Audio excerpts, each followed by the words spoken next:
নমস্কার, টিভি বাংলা সকলকে স্বাগত। এই মুহূর্তে ঘড়ি কাটায় সন্ধ্যে 7টা মানে আপনারা জানেন এক কথায় অঞ্জনের সঙ্গে স্পেশাল শো। না, আজ কোনো ডিবেট নয়, আজ কোনো রাজনৈতিক তরজা নয়। আপনারা জানেন প্রয়াত হয়েছেন বুদ্ধদেব ভট্টাচার্য। তার পরিচয় হয়তো সবাই জানেন, তার পরিচয় আলাদা করে দেওয়ার সত্যিই খুব একটা প্রয়োজন পড়ে না, কিন্তু তাও আপনাদের জানিয়ে রাখবো, প্রাক্তন মুখ্যমন্ত্রী ছিলেন বুদ্ধদেব ভট্টাচার্য। তিনি প্রয়াত হয়েছেন আজ সকালবেলা, এবং তারপর থেকে রাজনৈতিক মহলে যে গুঞ্জন, অর্থাৎ গুঞ্জনের মধ্যে এবারে কোনো রকম রাজনৈতিক গুঞ্জন নয়, সবটাই তার প্রয়াণকে ঘিরে। এই মুহূর্তে আমার সঙ্গে রয়েছে আমার সহকর্মী সত্যজিৎ পাল। সত্যজিৎ দা, তোমাকেও স্বাগত এক কথা অঞ্জনের এই শোতে। মূলত সত্যজিৎ দা, একটা বিষয় অত্যন্ত পরিষ্কার সবার কাছে, বুদ্ধদেব ভট্টাচার্য শুধুমাত্র একজন প্রাক্তন মুখ্যমন্ত্রী হিসেবে তার প্রতি সবাই শ্রদ্ধা জ্ঞাপন করছে এমনটা নয়, ব্যক্তি বিশেষ হিসেবেও বুদ্ধদেব ভট্টাচার্যের যে গরিমা, সেই গরিমা বাংলায় থেকেছে, এবং সব রাজনৈতিক মহলের ব্যক্তিত্বরাই সেটা মনে করেন যে সবটাই ঠিক এই বিষয়টিতে।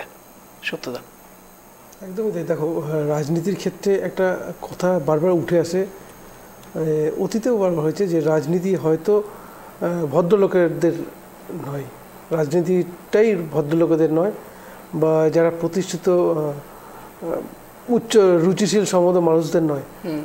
রাজনীতি মানেই এক কথায় বলা যায় দুর্নীতিগ্রস্ত এরকম মানুষদের জন্যই রাজনীতি একটা কথা কিন্তু বারবার উঠে আসে।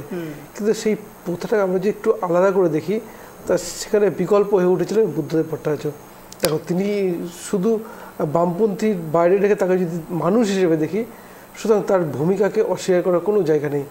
একজন প্রকৃত ভদ্রলোক হিসেবে, মুখ্যমন্ত্রী তো বটেই, একজন ভদ্রলোক ভদ্র মানুষ হিসেবে কিন্তু নিজেকে চিহ্নিত করতে পেরেছিলেন, যার জন্য কিন্তু যার সম্মান বাংলা ছেড়ে সারা দেশ, শুধু দেশে নয় দেশের বাইরেও তার অনেক খ্যাতি রয়েছে, কারণ তিনি যেভাবে নিজেকে সেভাবেই প্রতিষ্ঠিত করেছিলেন এই বুদ্ধদেব ভট্টাচার্য।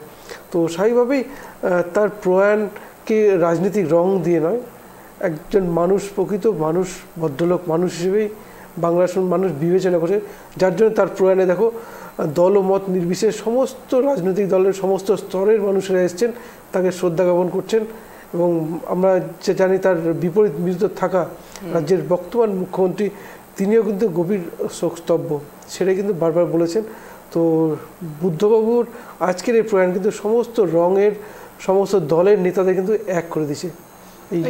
একেবারে আরও একটা বিষয় যেটা বলছিলে, গরিমার কথা, বুদ্ধদেব ভট্টাচার্যের গরিমা সত্যিই অনস্বীকার্য, এবং সেই জায়গাতে বুদ্ধদেব ভট্টাচার্যের পদ্মভূষণ, সেই তকমাও তিনি নিতে চাননি, সেটাকেও তিনি এক প্রকার উৎখাত করেছেন বলা যেতে পারে। এই শব্দটাই হয়তো সব থেকে বেশি অ্যাপ্লিকেবল হতে পারে এই সময়তে দাঁড়িয়ে। এবং পদ্মভূষণের মতো এত রেপুটেড একটি জায়গা, সেটাও তিনি নিতে চাননি, শুধুমাত্র সাধারণ মানুষের জন্য তিনি কাজ করেছেন, এমনটাই বক্তব্য পেশ করেছিলেন যখন তাকে এটা বলা হয় যে পদ্মভূষণ যদি তিনি নেন।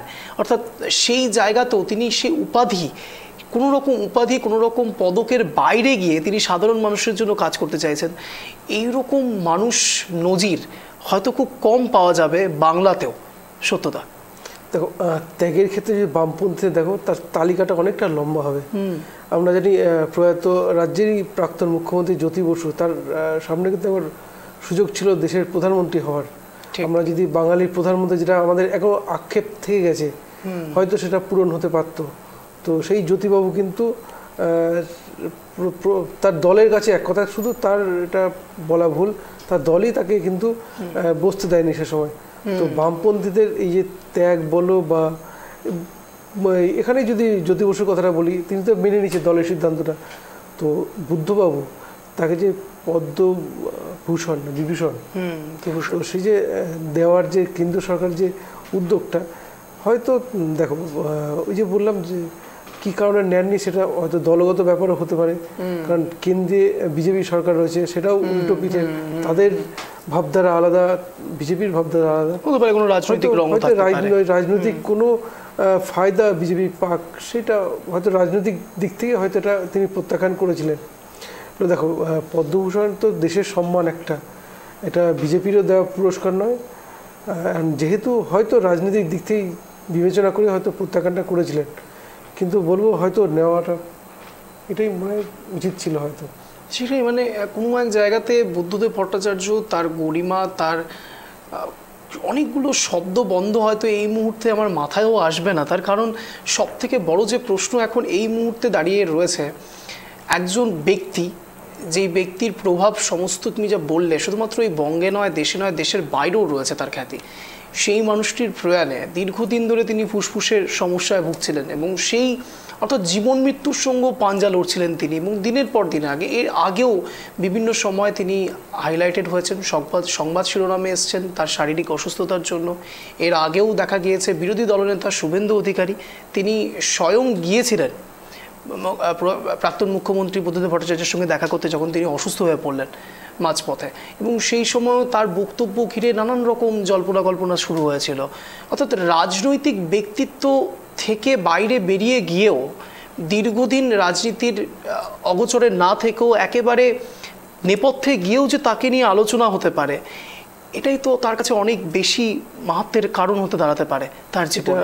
শুধু তার কাছে না, এটা আমাদের কাছেও একেবারে বাঙালি হিসেবে এটা আমাদের কাছে অত্যন্ত গর্বের। আরেকটা বলবো যে শারীরিক অসুস্থতার মধ্যেও যে এরা 2019 সালে লোকসভা নির্বাচনে যে ব্রিগেড সমাবেশ ছিল, সেখানে কিন্তু অক্সিজেন নিয়ে কিন্তু গাড়িতে করে গিয়েছিলেন, হয়তো ভাষণ দেওয়ার চেষ্টাও করেছিলেন সেই শারীরিক অসুস্থতা নিয়ে। তো বামপন্থীদের উপর তার যে দায়বদ্ধতা, এটা অস্বীকার করার কোনো জায়গা নেই। তো এটা হচ্ছে ওদের তাদের দলের বিষয়টা তাদের দলের, কিন্তু ব্যক্তি বুদ্ধদেব ভট্টাচার্য একজন অসাধারণ ব্যক্তিত্ব, আর সেই কারণেই অসাধারণ ব্যক্তিত্বের জন্যই আজকে সমস্ত দলের সমস্ত রঙের মানুষেরা তার পাশে। আজকে দেখো বুদ্ধবাবুর প্রয়াণে একদিকে যেমন ফিরহাদ হাকিম, তিনিও তো একজন সংখ্যালঘু সম্প্রদায়ের মানুষ, পাশের সংখ্যাগুরু সম্প্রদায়েরও বহু মানুষ এসছেন, শ্রদ্ধা জানিয়েছে, তাকে স্মরণ করেছে। আমরা তো হয়তো দেখব আলিমুদ্দিন স্ট্রিটে কারা গেছেন, কিন্তু তার বাইরে রাজ্যের বিভিন্ন প্রান্তে যে দেখি বুদ্ধবাবুর প্রয়াণে শোক জ্ঞাপন করেছেন দেশের প্রধানমন্ত্রী নরেন্দ্র মোদীও। সুতরাং তার গুণের কথা এটা অস্বীকার করার কোনো জায়গা নেই। সুতরাং তিনি নিজেকে সেই জায়গায় নিয়ে গেছেন, একজন ব্যক্তি হিসেবে নিজেকে প্রতিষ্ঠিত করেন সেই জায়গায়, যার জন্যই কিন্তু আজকে সমস্ত রং, সমস্ত দল বলো সব কিন্তু মিশে গেছে। একেবারে কৃষি আমাদের ভিত্তি, শিল্প আমাদের ভবিষ্যৎ, যে ব্যক্তি প্রথম বলেছিলেন সেই ব্যক্তি আজ প্রয়াত হয়েছেন বুদ্ধদেব ভট্টাচার্য।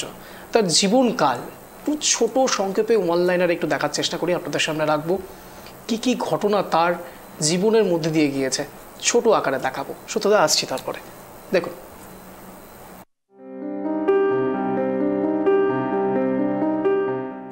বুদ্ধদেব ভট্টাচার্য 1944 সালের 1 মার্চ উত্তর কলকাতায় এক বাঙালি ব্রাহ্মণ পরিবারে জন্মগ্রহণ করেন। তার পিতামহ কৃষ্ণচন্দ্র স্মৃতিতীর্থ ছিলেন একজন সংস্কৃত পণ্ডিত, পুরোহিত এবং একজন প্রখ্যাত লেখক। বুদ্ধদেবের পিতা নেপালচন্দ্র পৌরোহিত্য না করে পারিবারিক প্রকাশনা সারস্বত লাইব্রেরির সঙ্গে জড়িত ছিলেন, যা হিন্দু ধর্মীয় সামগ্রী বিক্রির জন্য নিবেদিত ছিল। কবি সুকান্ত ভট্টাচার্য ছিলেন তার পিতার মামাতো ভাই।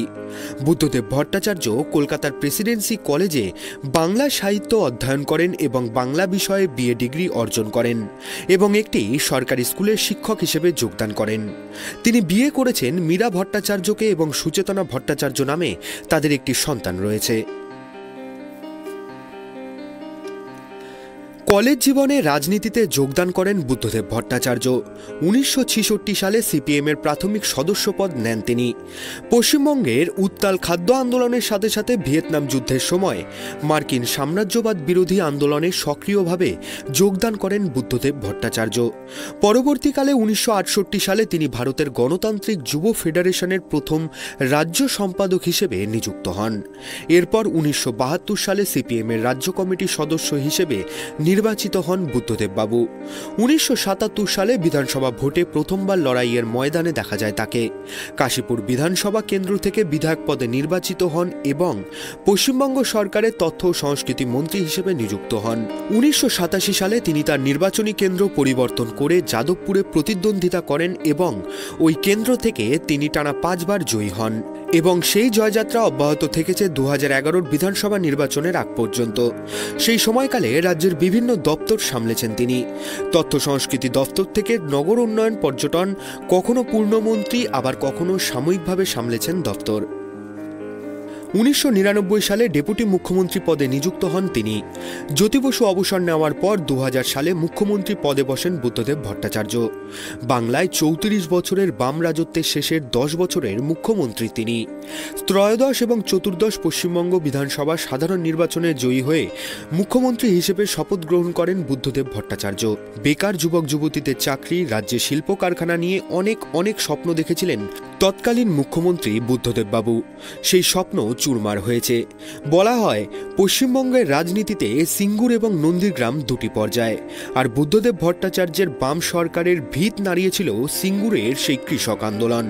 পঞ্চদশ পশ্চিমবঙ্গ বিধানসভা সাধারণ নির্বাচনে পরাজিত হয়ে মুখ্যমন্ত্রী থেকে পদত্যাগ করেন তিনি। দক্ষিণ কলকাতায় পাম অ্যাভিনিউয়ে 2 কামরার ফ্ল্যাটে বুদ্ধদেব ভট্টাচার্য আড়ম্বরহীন জীবন কাটিয়েছেন শেষ দিন পর্যন্ত। দীর্ঘদিন ধরেই অসুস্থ ছিলেন তিনি, শয্যাশায়ী ছিলেন।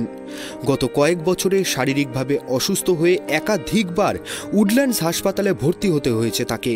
কখনোই হাসপাতালে যেতে চাইতেন না তিনি। পাম অ্যাভিনিউয়ের ঘরটাই ছিল তার জগৎ। সাদা ধুতিতে অ্যাম্বাসেডর থেকে নেমে রাজকীয় মেজাজে রাইটার্সে গটগট করে প্রবেশের সেই মুহূর্ত এখন কেবলই স্মৃতি হয়ে রয়ে গেল। বুধবার থেকে শারীরিক অবস্থার অবনতি হতে থাকে বুদ্ধদেব বাবুর। বৃহস্পতিবার সেই ঘরেই শেষ নিঃশ্বাস ত্যাগ করলেন Buddhadeb Bhattacharya. Bureau report, tribe TV Bangla.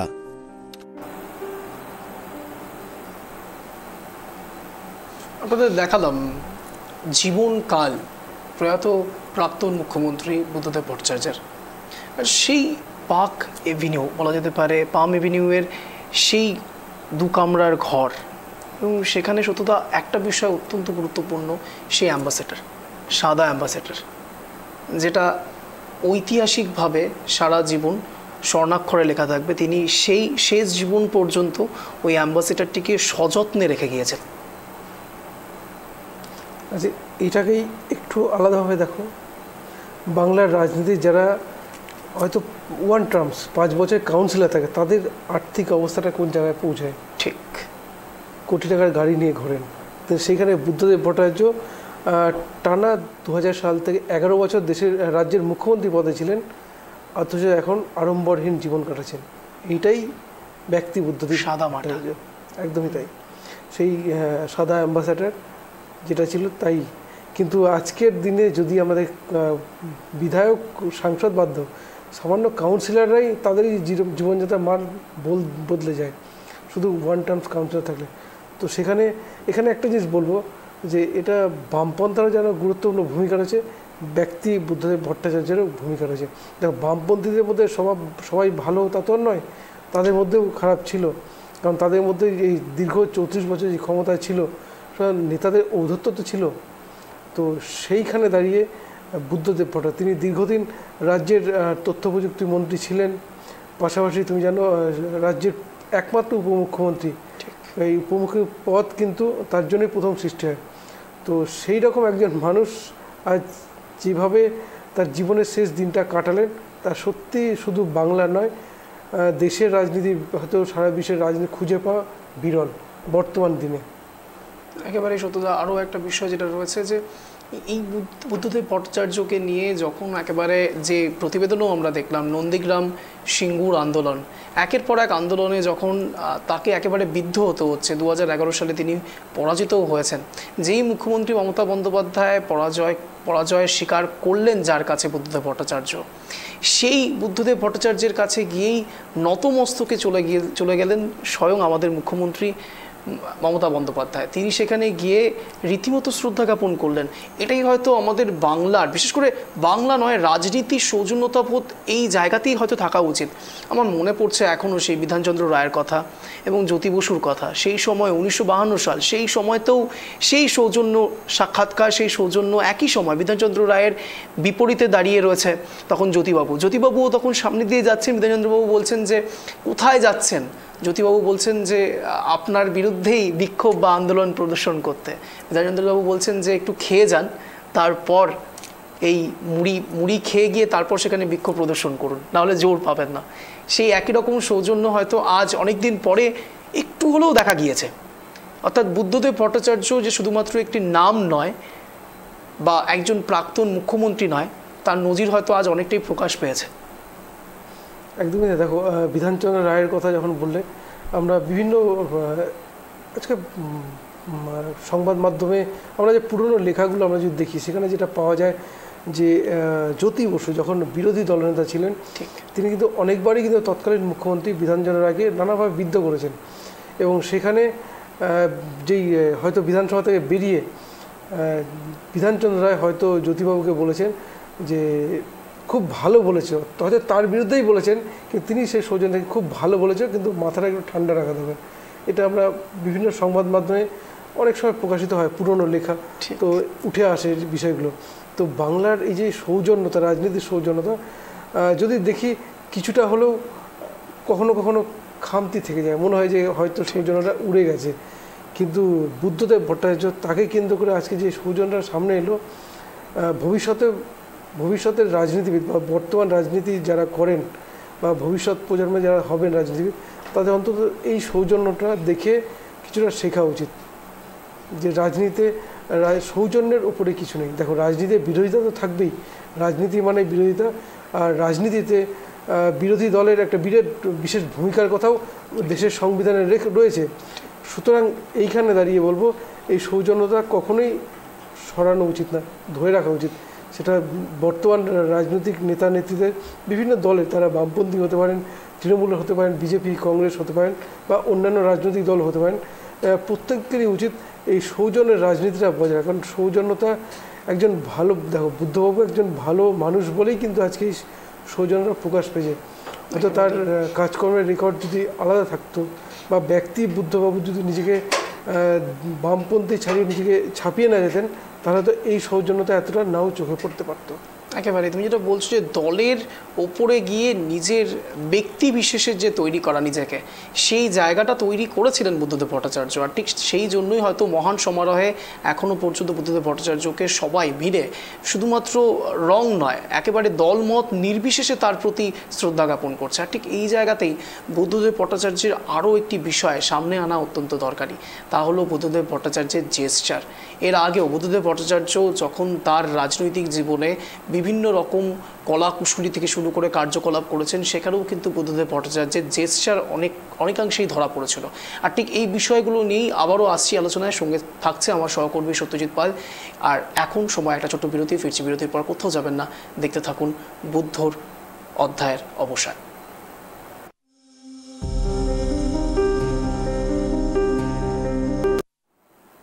একেবারে সত্যতা, আরও একটা বিষয় যেটা রয়েছে, শুধুমাত্র সেই সাদা অ্যাম্বাসেডর নয়, সেই সাদা অ্যাম্বাসেডারের যিনি চালক, তিনিও ততটাই আবেগঘন হয়েছেন প্রয়াত হওয়ার পরে প্রাক্তন মুখ্যমন্ত্রী বুদ্ধদেব ভট্টাচার্যের। আর ঠিক সেই জায়গাতে আমার সহকর্মী ত্রাণ চক্রবর্তী তার সঙ্গে কথা বলেছিলেন। সরাসরি গ্রাউন্ড রিপোর্ট একবার একটু দেখে নিই, চলো।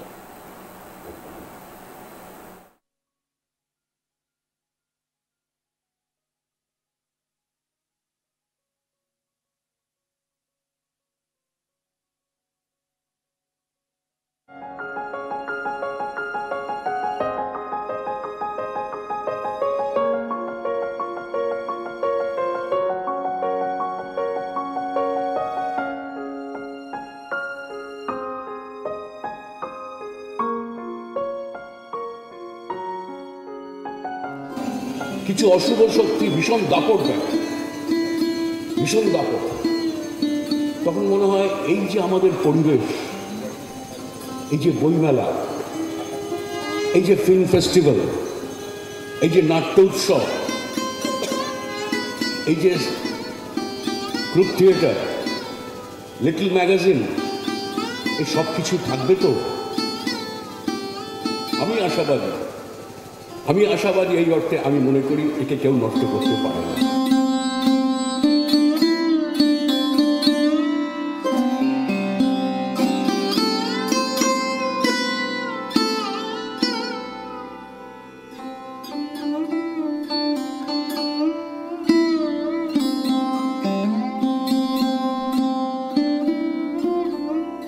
যিনি দীর্ঘদিন বুদ্ধবাবুর সঙ্গী ছিলেন, বুদ্ধবাবুর গাড়ির চালক ওসমান দা আমাদের সঙ্গে রয়েছেন। ওসমান দা, আজকে বুদ্ধবাবুর প্রয়াণ, দীর্ঘদিনের আপনি সঙ্গী। দীর্ঘদিনে বাতি হচ্ছে না, একদম হচ্ছে না। এত ঘাটি আমার সঙ্গে হচ্ছে না। হ্যাঁ ভাই, না হচ্ছে না। বুদ্ধবাবুর সঙ্গে দীর্ঘদিন ধরে ছিলেন, আপনি চাকরি থেকেও সেইভাবে সরে গেলেন, ওনার সাথে ছিলেন। আমিও সরে গেলাম। 2011-তে আপনিও চাকরি ছিলেন।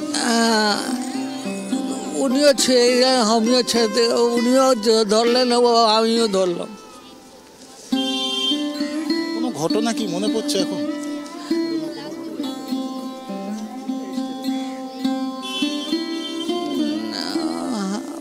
মনে পড়ে না, মনে পড়ে না। আমরা ওনার ছেলের সাথে কথা বলবো। দীর্ঘদিনের উনি বুদ্ধবাবুর সঙ্গী ছিলেন। 28 বছর আর 4 বছর উনি এক্সটেনশন করিয়েছিলেন। যখন বাবা রিটায়ার হয়েছিলেন, তো রিটায়ার হয়ে যাওয়ার পর তো মানে সরকারি গাড়ি চালাতে পারেন না, তখন মানে উনি বুদ্ধবাবু বললেন যে ওসমানকে এক্সটেনশন করা হোক। কেন ওসমানের মতন প্রিয় লোক আমি পাবো না, ওসমানকে যেন এক্সটেনশন করে আনা হয়। তখন বাবাকে প্রায় 3-4 বছরের জন্য উনি আবার এক্সটেনশন করিয়ে নিজের কাছে রাখলেন। 2021 সালে লাস্ট ব্রিগেডে বাবা নিয়ে গেছেন। আর এই উডল্যান্ডে যখন ভর্তি ছিলেন তখনও বাবা মানে তারপরে বাড়িতে এসেছিলেন দেখতে। আর আজকে সকালে যেরকম খবর আমরা খুলি দেখলাম হঠাৎ যে বুদ্ধবাবু এরকম হয়েছে আর আমাদের মাঝখানে নেই। তখন থেকে খুব শরীর খারাপ করে ফেলেছে। তো আমি হঠাৎ 12:20 মনে পড়লো না বাবাকে নিয়ে যায় বাড়িতে। আলিমুদ্দিনে তো সব আসবে দেখতে, বাড়িতে তো ঘরের লোক যায়, আমরা তো কোনোদিন বাইরের মতন ছিলাম না। চিরকাল আমরা এখানে, যখন আমার ভাই মারা যায় 92 সালে, তখন বুদ্ধবাবু নিজের পাশে বসিয়ে, মানে বুদ্ধবাবু বলাটা আমার পাপ হয়ে যাবে, ওনাকে সবসময় জেঠু বড় বাবা মতন দেখেছি। তো জেঠু বাবাকে দীঘাতে পাশে বসিয়ে কলকাতা নিয়ে এসেছি যে তুমি আমার ড্রাইভার নয়, তুমি আমার ভাই, আর তোমার ছেলে না, আমার ছেলে মারা গেছে। তখন বাবাকে পাশে বসিয়ে অন্য ড্রাইভারকে দিয়ে গাড়ি চালিয়ে কলকাতা নিয়ে এসেছেন। উনি 13/11/93 সালে যখন রিজাইন দিয়েছিলেন তখন বাবাও রিজাইন দিয়েছিল, বলে আমি থাকবো না, আপনি থাকলে আমি থাকবো। কেউ সরকারি চাকরি ছাড়ে না। বাবা ভালোবাসাতে ওনার সাথে আজ পর্যন্ত রয়েছেন, আর আশা করি ওনার ভালোবাসা নিয়ে আমরা থাকবো।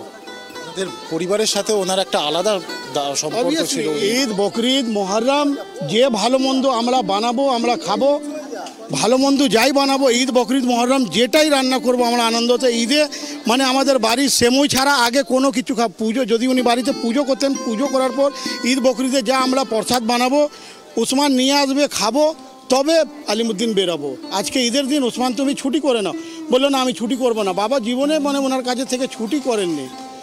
যদি সরকারি ছুটি, সাহেব ঘরে আছেন মানে জেঠু ঘরে আছেন, তখন মানে বাবা ঘরে থাকতো, নাহলে কোন সময় থাকতো যে মানে ওনার কাজে পৌঁছবো, মানে ওনার একটা মনের টান যে আমি ওনার কাজে সবসময় থাকতে চাই। বাড়িতে উনি শুধু রাত্রিবেলা আসতেন, সারাদিন মানে কিভাবে নিজের কর্মটা পূরণ করতে হবে, ভালোবাসাটা পূরণ করতে হবে, চিরকাল ওনার সাথে ছিলেন। আজকে বুদ্ধবাবু চলে গেলেন, আজকে চলে গেল মানে মনে হলো শরীরের হাফ অংশ আমাদের শেষ হয়ে গেল। শুধু মনে হচ্ছে আমাদের শুধু স্ট্রাকচার, জানটা আমাদের বেরিয়ে গেল আজকে যেভাবে মানে বিশ্বাস হচ্ছে না যে উনি চলে গেছেন। কেন উনি যেভাবে ভালোবাসা দিয়েছেন আমাদেরকে, আমরা ওই ভালোবাসা কোনো দিন ভুলতে পারবো না। উনি যেভাবে সাদা কাপড় পরতেন, উনি আমাদেরকে ভালোবাসা দিয়ে গেছেন যে ওসমান যেরকম সাদা কাপড় পরেছি, কাপড়ে কোনো দিন দাগ লাগেনি ওসমান, এই দাগটা যেন কোনো দিন তুমি কেন তোমার কোনো পরিবার যেন এমন কোনো কাজ না করে যাতে বলবে বুদ্ধবাবু গাড়ি চালকের ছেলেই কাজ করলো, ওসমান করলো। এইটা আজ পর্যন্ত আমরা কোনো দিন সুযোগ দিইনি কাউকে বলার। আর মাথা তুলে ওনার নাম নিয়ে আমরা যতদিন বেঁচে আছি ওনার ওই কথাটা আমরা চিরকাল মনে রাখবো। অনেকভাবে যেভাবে চলতে হয়, আজকে আমরা বাংলার একটা চোখের মণি হারিয়ে দিলাম। আমরা কথা বললাম বুদ্ধবাবুর গাড়ির চালক ওসমান দা এবং তার ছেলের সঙ্গে, এবং কার্যত বলা যায় তিনি কিন্তু এই মুহূর্তে বাক্যহারা এবং কথা বলার মতো সেই অবস্থায় নেই। ক্যামেরায় সূর্যশঙ্কর অধিকারীর সঙ্গে চয়ন চক্রবর্তী, ট্রাইব টিভি বাংলা।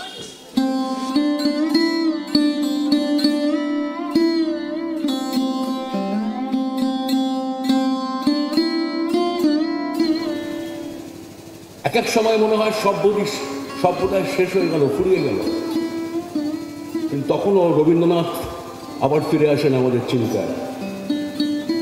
রবীন্দ্রনাথ একটা জায়গায় গানে লিখছেন, ফুরায় যাতা ফুরায় শুধু চোখে, অন্ধকারের পেরিয়ে দুয়ার যায় ছুটে আলোকে, পুরাতনের হৃদয় টুটে আপনি নূতন উঠবে ফুটে, জীবনে ফুল ফোটা হলে মরণে ফল ফলবে, এই বিশ্বাস নিয়েই আমরা আছি, এই বিশ্বাস নিয়ে আমরা চলি।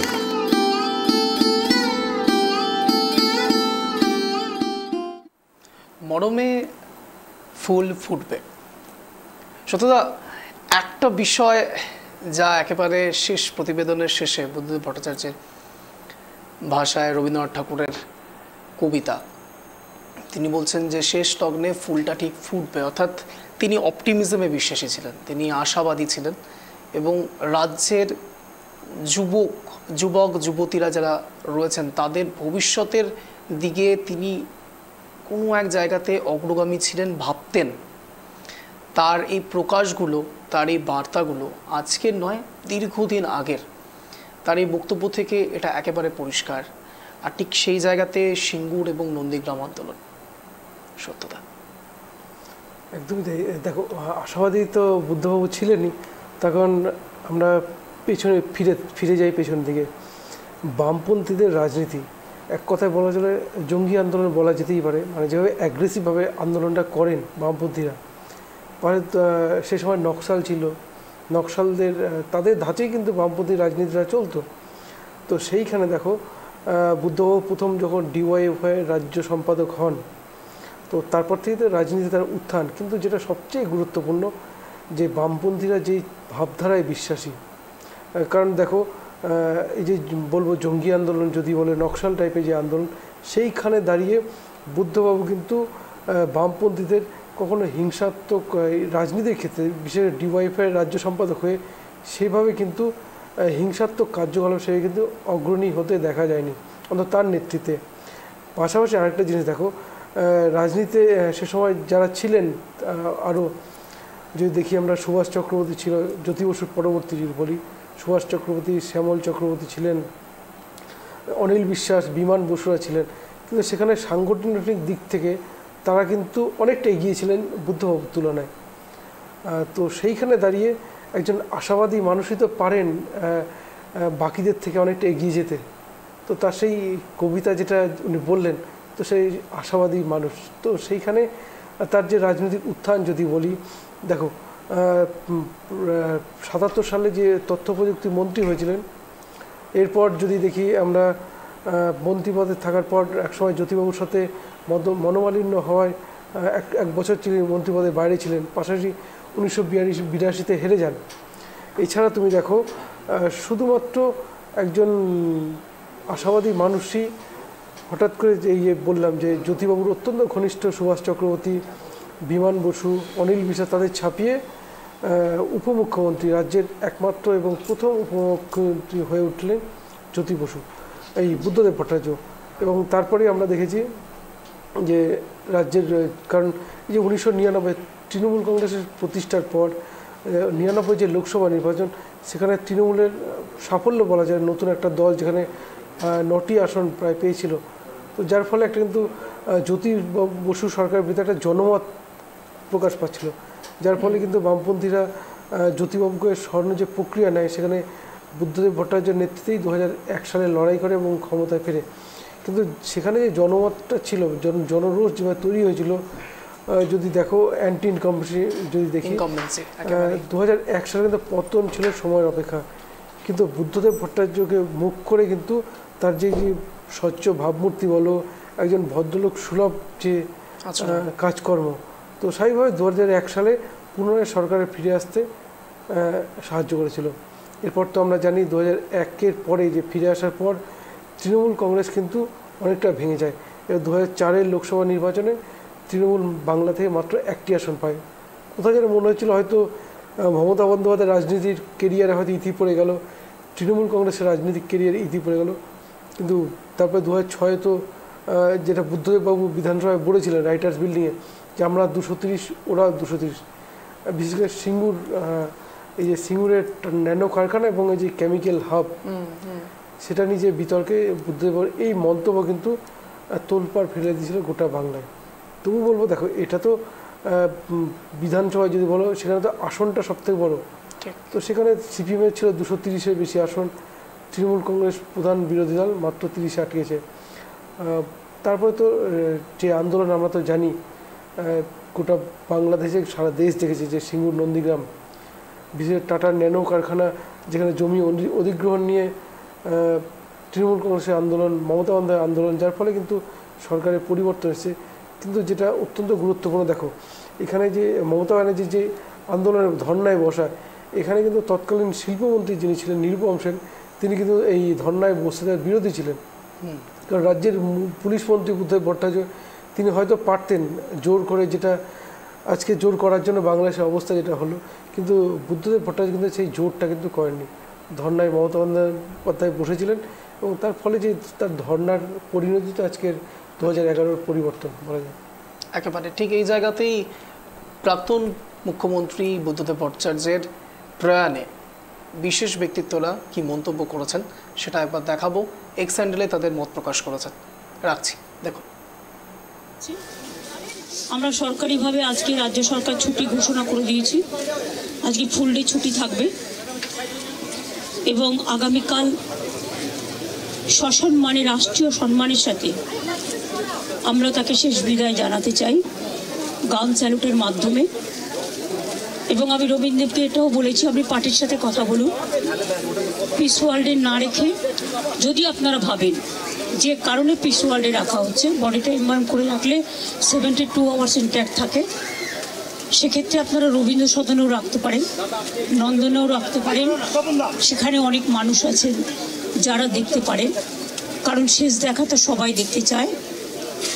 এবং তারপরে দল যা সিদ্ধান্ত নেবে, বিধানসভাতেও নিয়ে যেতে বলেছি, স্পিকার সাহেবও ফোন করেছিলেন ওনাদের। কাজী উনি দীর্ঘদিন বিধানসভার জনপ্রতিনিধি ছিলেন, মুখ্যমন্ত্রী ছিলেন, লিডার অফ দ্য হাউস, এবং তাছাড়াও অনেক ডিপার্টমেন্টের মিনিস্টার ছিলেন দীর্ঘদিন। কাজেই ওনার মৃত্যুটা রাজ্যের পক্ষে একটা বড় লস। আমাদের রাজ্যের পরিচালনা করেছেন,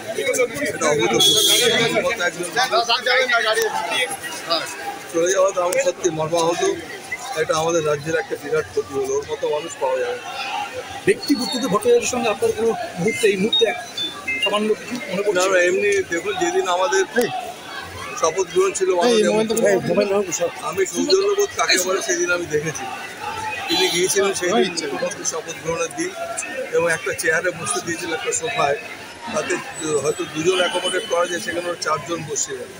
আমি দেখে আশ্চর্য হয়ে গেছি যে আমাদের প্রাক্তন মুখ্যমন্ত্রী, তখনও প্রাক্তন হয়নি, শপথ গ্রহণ হয়নি মুখ্যমন্ত্রী মমতা বন্দ্যোপাধ্যায়, কিন্তু যেভাবে তিনি সৌজন্যবোধ দেখালেন এটা অভূতপূর্ব।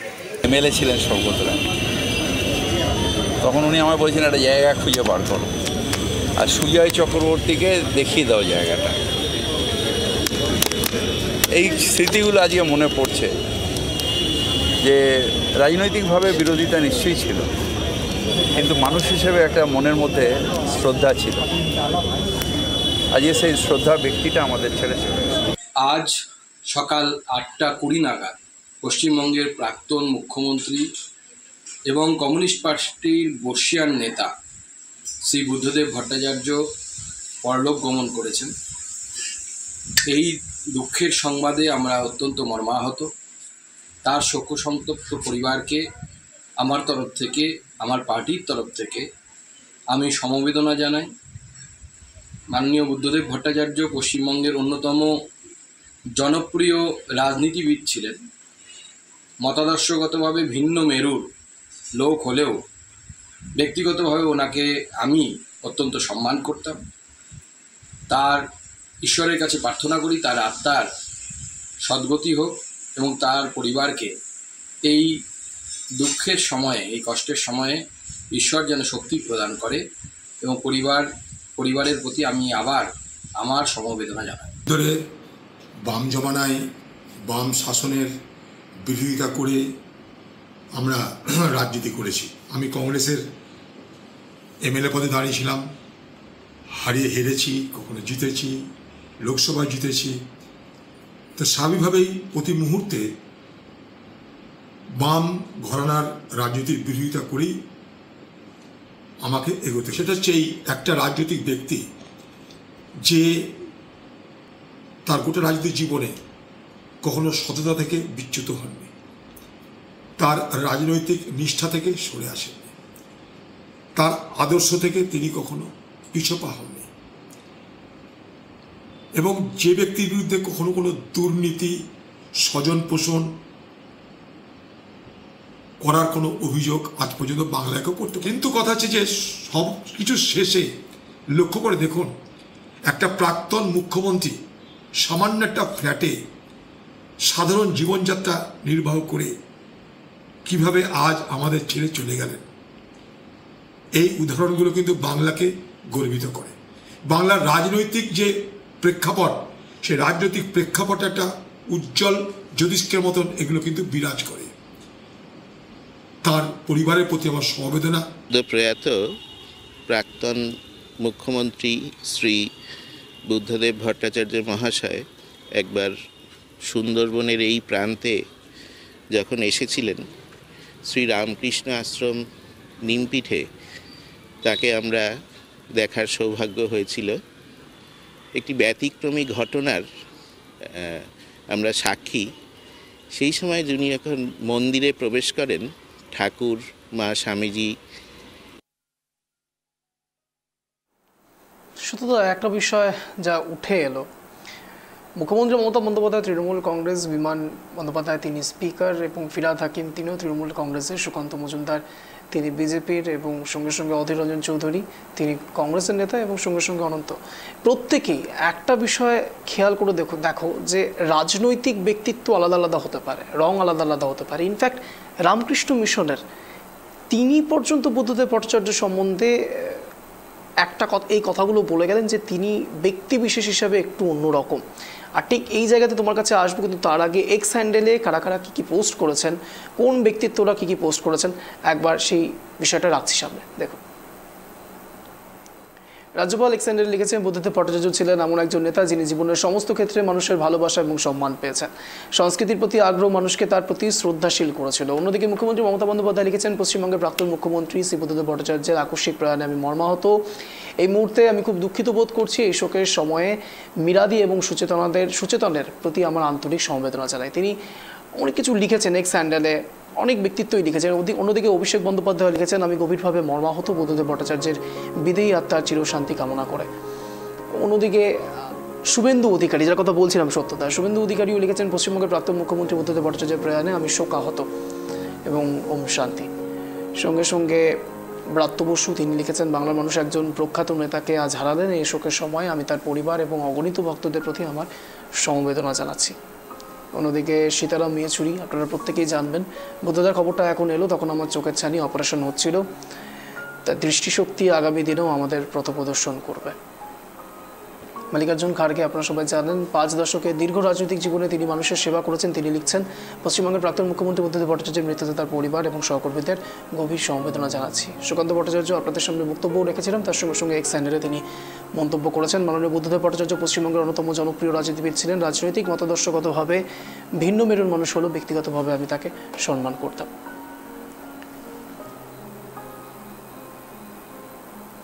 অন্যদিকে মোহাম্মদ সেলিম, জীবনযুদ্ধে লড়াই করেছিলেন, চিকিৎসকেরাও চেষ্টা করেছিলেন প্রাণপণ, কিন্তু শেষ রক্ষা হলো না। অন্যদিকে বিমান বসু লিখেছেন, খবরটা যখন আসে বসেছিলাম, সেখান থেকে আমি উঠতেই পারছিলাম না। অন্যদিকে শ্রমিক ভট্টাচার্য তিনি লিখেছেন, বহু মানুষের মতো আমিও শোকস্তব্ধ। রাজনৈতিক মতপার্থক্য থাকা সত্ত্বেও একথা অস্বীকার করার জায়গা নেই। বুদ্ধদেব নিজের দলের সীমার মধ্যে থেকে একটা অসীমের সন্ধান করার চেষ্টা করছিলেন। তার সময় পশ্চিমবঙ্গের মাটিতে একটা শিল্প সম্ভাবনা তৈরি হয়েছিল। তার রাজনৈতিক স্বচ্ছতা, তার অর্থনৈতিক সততা অনড়ম্বর কর্মীর কাছে একটা দৃষ্টান্ত হয়ে থাকে। তার পরিবারকে আমার সমবেদনা জানাচ্ছি, তার আত্মার শান্তি কামনা করছি। অন্যদিকে দিলীপ ঘোষ তিনি লিখেছেন, পশ্চিমবঙ্গের প্রাক্তন মুখ্যমন্ত্রী বুদ্ধদেব ভট্টাচার্য 80 বছর বয়সে নশ্বর দেহ ত্যাগ করে অমৃত লোকে পাড়ি দিলেন, তার আত্মার শান্তি কামনা করি। অন্যদিকে সূর্যকান্ত মিশ্র লিখেছেন, কমরেড বুদ্ধদেব ভট্টাচার্য লাল সেলাম, কমরেড বুদ্ধদেব ভট্টাচার্য আমার রাহে। সঞ্জীব গোয়েঙ্কা তিনি লিখেছেন, বুদ্ধদেব ভট্টাচার্যকে আমি অত্যন্ত শ্রদ্ধা করতাম। তার একটা অদ্ভুত মানবিক দিক ছিল, উদ্বুদ্ধ করার অসাধারণ ক্ষমতা ছিল তার। বাংলা একজন মহান নেতাকে হারালো। অন্যদিকে রাজ্যপাল সিবি আনন্দ বোস লিখেছেন, বুদ্ধদেব ভট্টাচার্য ছিলেন একজন নেতা যিনি জীবনের সমস্ত ক্ষেত্রে মানুষের ভালোবাসা এবং সম্মান পেয়েছেন। প্রত্যেকে যারা যারা মন্তব্য করেছেন, মুখ্যমন্ত্রী থেকে শুরু করে রাজ্যপাল সিবি আনন্দ বোস, প্রত্যেকের গলায় এবং তাদের লেখনীতে একটি বিষয় স্পষ্ট, বুদ্ধদেব ভট্টাচার্যের প্রতি তারা প্রত্যেকেই সমবেদনা জানাচ্ছেন। সত্যতা সত্যি তার ব্যক্তিত্বের দিক থেকে তিনি সব কিছু, সমস্ত আদর্শ, সমস্ত সব কিছু ছাপিয়ে গেছিলেন, যার ফলেই কিন্তু এই শ্রদ্ধাটা এসছে। দেখো, এই আজকে যেটা আমরা বারবার দেখতে পাচ্ছি, তার প্রয়াণে মুখ্যমন্ত্রী মমতা বন্দ্যোপাধ্যায় থেকে সঞ্জীব গোয়েঙ্কা বলো, দিলীপ ঘোষ বা মল্লিকার্জুন খাড়গে, বিভিন্ন মেরুর, সবারই কিন্তু বিভিন্ন মেরুর, প্রত্যেকের মতাদর্শ কিন্তু আলাদা, কিন্তু বুদ্ধদেব ভট্টাচার্যের ক্ষেত্রে সবার বাক্য কিন্তু সেই একই, যে তা একজন ভালো নেতাকে হারালো, একজন ভালো মানুষকে হারালো। এই বক্তব্য বারবার ফুটে আসছে। তো এখানে আমি আরেকটা জিনিস যোগ করবো, যে বুদ্ধদেব ভট্টাচার্য তিনি কিন্তু বাংলায় যেটা শ্রমিক ভট্টাচার্য লিখেছেন যে শিল্প সম্ভাবনা তৈরি হয়েছিল, এটা অস্বীকার করার কোনো জায়গা নেই। কারণ দেখো, বামপন্থীরা যে রাজনীতিরা করেন তাদের মূল স্তম্ভ, বিশেষ করে যদি আমরা দেখি, শ্রমিক সংগঠন বামপন্থীর ভিত্তি, কৃষক সংগঠন বামপন্থীর ভিত্তি সে সময় ছিল। কিন্তু সেইখানে দাঁড়িয়ে বুদ্ধদেব ভট্টাচার্য কিন্তু তোমার সেই ভাবধারা কিন্তু বদলে দিয়েছিলেন। তার যে স্লোগান ছিল যে কৃষি আমাদের ভিত্তি, শিল্প আমাদের ভবিষ্যৎ, তো স্বাভাবিকভাবেই সেইখানে সেই শিল্পের সম্ভাবনা যদি তৈরি হয়েছে, যদি বাংলায় যদি সে সময়, আজকে আমরা কর্মসংস্থান নিয়ে বাংলার মানুষ গভীর চিন্তায়, বলা চলে বাংলায় তেমন করে শিল্প সম্ভাবনা নেই, কর্মসংস্থান নেই, যথেষ্ট বিড়ম্বনায় বাংলার যুব সমাজ। কিন্তু সেখানে বুদ্ধদেব ভট্টাচার্য এই যে উদ্যোগ, শিল্প স্থাপন, যদি বলো সিঙ্গুরের ন্যানো কারখানা হোক বা কেমিক্যাল হাব, এই যদি প্রতিষ্ঠা হতে পারত, কর্মসংস্থান একটা ব্যাপার তো ছিলই, পাশাপাশি বদলে যেতে পারত, কিন্তু বাংলার অর্থনৈতিক বলো, সামাজিক, রাজনৈতিক সমস্ত দিক বদলে যেতে পারত।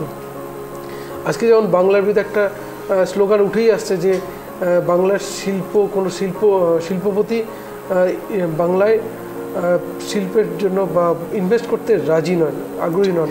নানান কারণ রয়েছে, সিঙ্গুর নন্দীগ্রাম হতে পারে তার প্রধান কারণ, বা অন্য কারণও হতে পারে। কিন্তু সেইখানে দাঁড়িয়ে যদি সেই সময় শিল্প সমাজ তৈরি হতে পারতো, তাহলে এটা কিন্তু বাংলায় একটা মেসেজ হতে পারত। তো আজকে যেটা যেই জায়গায় বাংলা বারবার পিছিয়ে পড়ছে, সেটা কিছুটা হলেও ঘুরে দাঁড়াতে পারতো।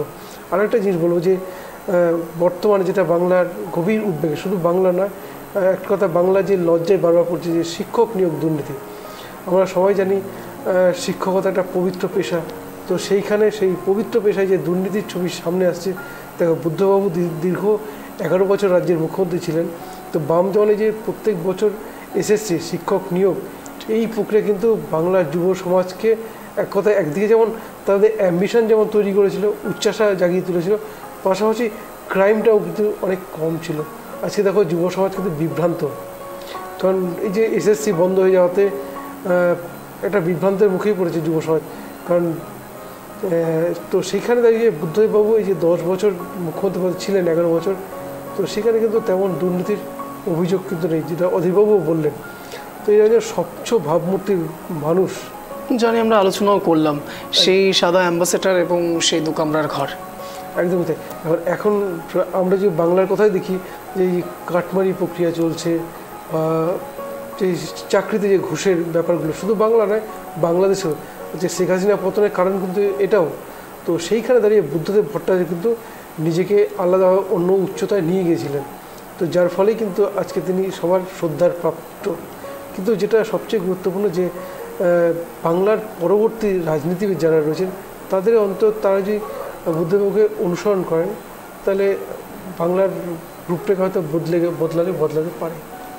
একেবারেই। আরও একটা বিষয় যেটা রয়েছে, যে সেই মুখ্যমন্ত্রী, সেই প্রাক্তন মুখ্যমন্ত্রী বুদ্ধদেব ভট্টাচার্য, তার যে জীবনকাল, সেই জীবনকালে তার অনেস্টি ধরে রাখার জন্য তার যে কৌশল, প্রত্যেকটি ক্ষেত্রে রণকৌশল, রাজনৈতিক ক্ষেত্রে রাজনৈতিক ব্যক্তিত্ব, তাকে নিয়ে রাজনীতি আসবে, কিন্তু ব্যক্তি বিশেষ হিসেবে প্রত্যেকটি মানুষের যে আলোচনা পর্ব, সেই আলোচনাতে এই বিষয়টা অত্যন্ত স্পষ্ট যে প্রাক্তন মুখ্যমন্ত্রী হলেও তার প্রতি আবেগঘন অবস্থায় প্রত্যেকে রয়েছেন। যে কথা বললেন আমার সহকর্মী সত্যজিৎ পাল, যে যুবক যুবতীরা বিভ্রান্ত হয়ে পড়েছিলেন সেই সময় সিঙ্গুর আন্দোলন এবং নন্দীগ্রাম আন্দোলন, দু ক্ষেত্রে একটা বিষয় তুমি খেয়াল করে দেখো সত্যতা, যে কৃষি আমাদের ভিত্তি, শিল্প আমাদের ভবিষ্যৎ, এই দুটো লাইনের মধ্যে, এই দুটো শব্দবন্ধের মধ্যে অনেকগুলো বিষয় লুকিয়ে রয়েছে, অনেকগুলো বিষয়। তার কারণ শুধুমাত্র যে তিনি আশাবাদী ছিলেন এটা নয়, তার সঙ্গে সঙ্গে তিনি অনেক অনেক দূরবর্তী চিন্তাভাবনার একজন মানুষ ছিলেন, দূরদর্শী তিনি ছিলেন। এই বিষয়টাও কিন্তু অত্যন্ত স্পষ্ট। না হলে সেই সময়তে যখন যে কথা বলা হচ্ছে যে বাম জমানাতে, বাম ঘরানার ব্যক্তিত্বরা তারা শ্রমিকদের নিয়ে কথা বলে এবং সেই জায়গাতে শিল্প যদি আসে তাহলে তো সেখানে অন্যরকম একটা প্রেক্ষাপটও তৈরি হতে পারে। সেখানে শুধুমাত্র যে এমপ্লয়মেন্ট জেনারেট হবে এমনটা নয়, সেখানে ক্যাশ ট্রানজাকশন হবে, অর্থনৈতিক দিক থেকে কতটা উদ্বুদ্ধ হতে পারে গোটা বাংলা, সামাজিক সব দিক দিয়েই। আরেকটা বলবো যে এই যে বুদ্ধদেব বাবুর প্রসঙ্গ আসতে আরেকটা যেটা বলে রাখি, যে যেমনটা বললেন না যে কৃষি আমাদের ভিত্তি, শিল্প আমাদের ভবিষ্যৎ, বামপন্থী রাজনীতি কিন্তু পুঁজিপতিতে তেমন কোনো জায়গা নেই। এটা কিন্তু দেখবে তুমি পিছন দিয়ে তাকিয়ে দেখো বামপন্থী রাজনীতি, তো পুঁজিপতিতে তার যেন একটা দূরত্ব ছিল, তারা সবসময় কিন্তু শ্রমিক সংগঠন, শ্রমিকদেরকে বেশি প্রায়োরিটি দিচ্ছে তাদের রাজনীতির ক্ষেত্রে। তো সেইখানে দাঁড়িয়ে বুদ্ধদেব বাবুর যে উদ্যোগটা, এটা অত্যন্ত গুরুত্বপূর্ণ, বিশেষ করে বামপন্থী রাজনীতির ক্ষেত্রে। কারণ বাম ঘরানার রাজনীতিটা অনেকটা অন্যরকম। কারণ আমরা যেটা বলি যে একটি জঙ্গি আন্দোলন টাইপের যেটা বারবার দেখা যায়, তো সেইখানে বামপন্থীতে কিন্তু পরিবর্তন এনেছিলেন এই বুদ্ধদেব ভট্টাচার্য। আর একটা জিনিস দেখো যে 2011 সালে তার পরিবর্তনের পরে 2016 যে বিধানসভা নির্বাচন, সেখানে কংগ্রেস এবং বামপন্থীর জোট নিয়ে প্রধান উদ্যোক্তা ছিলেন কিন্তু এই বুদ্ধদেব ভট্টাচার্য। ফলে স্বাভাবিকভাবেই তার যে চিন্তাধারা, কারণ একসময় কিন্তু এই বুদ্ধদেব বাবুর এই প্রস্তাবের বিরোধিতা করেছিলেন। যদি দেখো বর্তমানে কেরালার মুখ্যমন্ত্রী পিনারাই বিজয়ন রয়েছেন, সীতারাম ইয়েচুরি রয়েছেন, প্রকাশ কারাত, বৃন্দা কারাত, তারা কিন্তু বিরোধিতা করেছিলেন। কিন্তু সেইখানে দাঁড়িয়ে তারা কিন্তু শেষ পর্যন্ত মেনে নিতে বাধ্য হন বুদ্ধবাবুর এই স্ট্র্যাটেজি। ফলে তার যে দূরদর্শী চিন্তাধারা, এটাকে অস্বীকার করার কোনো জায়গা নেই। আর সেই কারণেই তিনি কিন্তু আজকে প্রত্যেকের, সমস্ত দল, সমস্ত রঙের মানুষের সম্মানের পাত্র হয়ে উঠেছেন। একেবারে অন্তিম রাউন্ডে রয়েছি আমরা। ট্র্যাক টিভি বাংলার এই বিশেষ শো বুদ্ধ অধ্যায়ের অবসান। সত্যজিৎদা অশেষ ধন্যবাদ জয়েন করার জন্য। আর ঠিক এই জায়গা থেকেই আমাদের শেষ শব্দবন্ধ ব্যবহার করা যেতে পারে যে বুদ্ধ অধ্যায়ের অবসান হলো, বুদ্ধবাবু থেকে যাচ্ছেন সমস্ত আপামর বাঙালি থেকে শুরু করে বিভিন্ন রাজনৈতিক মহলে। তার প্রকাশ আজকের এই প্রয়াণ দিবসে প্রত্যেকের বার্তা। এরকমই শো দেখার জন্য নজর রাখুন ট্র্যাক টিভি বাংলার পর্দায় সন্ধ্যে 7টায় এক কথায় অঞ্চলে। নমস্কার।